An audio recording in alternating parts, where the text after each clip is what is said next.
Hi, Larry Weinstein here, CPA, also known as the Tax Terminator. And today I wanted to answer the question, could it be possible that there are mistakes in a previously filed tax return?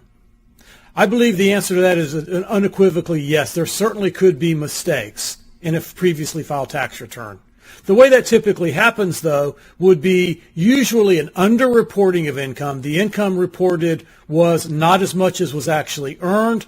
Sometimes the IRS will catch that and notice that the income as reported was less than the amount reported to the IRS on Form 1099 miscellaneous, or it could be on interest and dividends, capital gains, those types of things.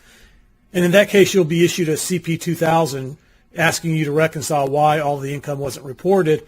Another thing that you'll see is that expenses were either understated or overstated.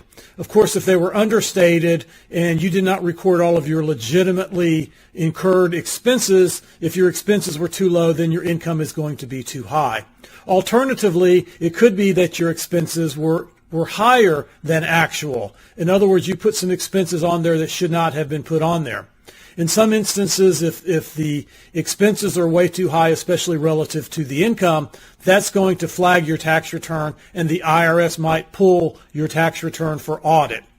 Other mistakes might be things to the effect of that you chose the wrong depreciation method, you didn't do the depreciation correctly.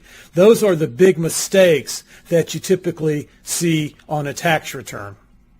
That's it for today's video, where we talk about could there possibly be mistakes on a previously filed tax return.